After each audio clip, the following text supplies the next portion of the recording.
अजीबो गरीब बहू। मोनिका बहू से सब परेशान थे। कारण था उसका नेचर, जो शादी के 8 साल बाद भी किसी को समझ में ही नहीं आ रहा था। बहू, मैं मंदिर जा रही हूँ, आऊँ तो पराठा तैयार रखना। पराठा किस चीज का माँ जी? आलू पनीर या प्याज आलू या मेथी का बना दूँ?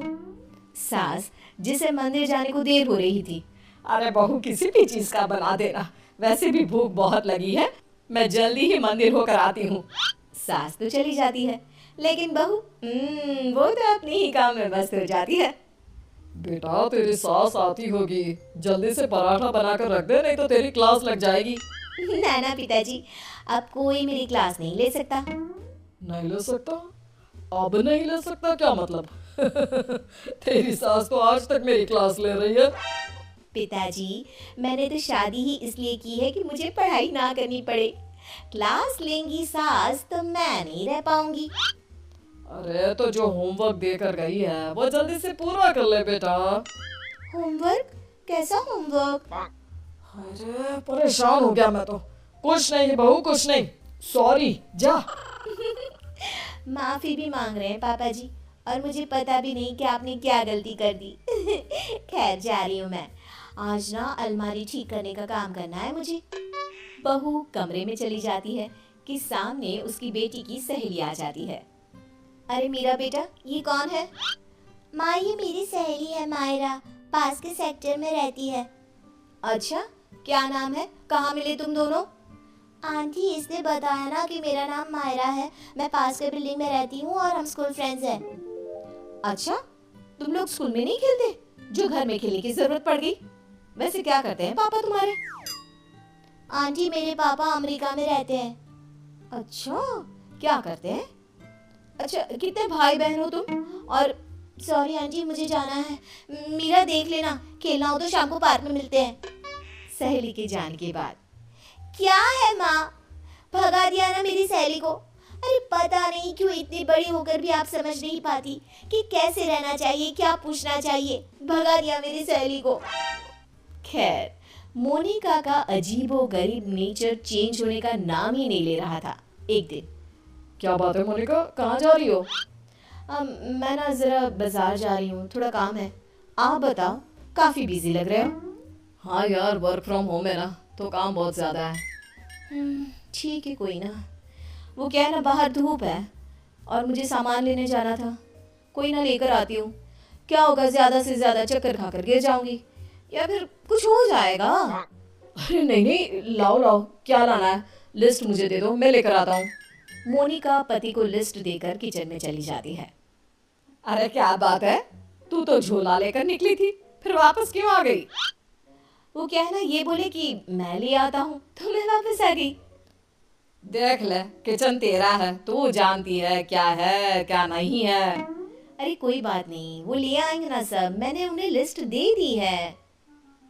लेकिन जब थोड़ी देर बाद पति सारा सामान लेकर आता है तो मैं चली दाल बनाने। लेकिन ये क्या, चूल्हे से तो दाल निकलती ही नहीं। ये क्या है जी, दाल क्यों नहीं लाए आप? अरे लिस्ट में लिखा ही नहीं था तो मैं कैसे लाता? जो लिखा है सब लाया हूँ मैं। बस अब तो मोनिका का गुस्सा 7वें आसमान में पहुंच जाता है। अरे नहीं लिखा तो ये मतलब कि तुम लाओगे नहीं? कम से कम थोड़ा सोच ही लेते। मोनिका बड़बड़ाती वहां से चली जाती है और पति, वो तो बेचारा सर पकड़कर खड़ा हो जाता है। अब पता चला हम कैसे रहते थे सारा दिन और सारी शाम। हाँ पापा, मम्मी की आदतें तो समझ में ही नहीं आती। कल मेरी सहेली को भी भगा दिया। एक रोज तो मुझे इतना परेशान कर दिया कि मैं अपना सर पकड़कर ही बैठ गया। अरे मेरा तो रहने ही दो बेटा, क्या बताऊं क्या ना बताऊं। अरे पता ही नहीं चलता किस पल क्या समझ जाए और क्या समझा दे। समय निकल रहा था, हर कोई मोनिका से परेशान हो रहा था। किसी के पास कोई उपाय नहीं था कि कैसे उसकी आदतों को सुधारा जाए। फिर एक रोज, अच्छा बेटा, क्या खाओगी आज? माँ, कुछ भी बना लो। कुछ भी क्या होता है? अरे बताना रानी बिटिया को, क्या खाने का मन है? माँ, पालक पनीर।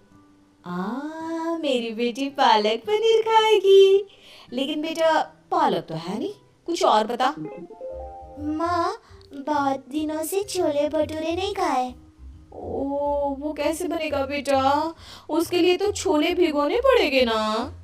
बेटी माँ को जो भी बनाने को बताती, मोनिका कोई ना कोई परेशानी बता देती, जिसके बाद माँ, कुछ भी बना दे, तू एक काम कर, दाल चावल ही उबाल दे। वही तो बनाया है बेटा, चल जल्दी से आजा खा ले। माँ चली जाती है, लेकिन बेटी परेशान हो चुकी होती है। क्या है, माँ ने जब बना ही लिया था दाल चावल, तो मेरा वक्त क्यों बर्बाद कर रही थी? तभी वहाँ दादी आ जाती है। क्योंकि तेरी माँ है ही ऐसी। यहाँ तेरे पास आने से पहले मेरा भी सर खा कर गई है। क्या कर सकते हैं अब? पर दादी, ऐसे हाथ पैर बांध कर भी तो नहीं रह सकते ना। हाँ बेटा, सही बोल रही है तू। बहू को तो समझाना ही होगा कि वो जो व्यवहार करती है वो ठीक नहीं है। बस फिर क्या था, सभी सोच लेते हैं कि जैसे को तैसा करना है। अगले रोज नाश्ते पर, ये क्या है मोनिका, पराठे क्यों बनाए? मुझे तो पोहा खाने का मन था। लेकिन मुझे कैसे पता चलेगा कि आपको पोहा खाना है? बता देते ना। बिल्कुल वैसे ही जैसे तुमको लगता था कि मुझे ये पता होना चाहिए था कि दाल लानी है। मोनिका को कुछ तो समझ में आ जाता है, लेकिन वो शांत रहती है। फिर अगले रोज, माँ जी, वो कल ना मेरा व्रत है, तो बताइए ना शाम की पूजा कैसे करनी होती है?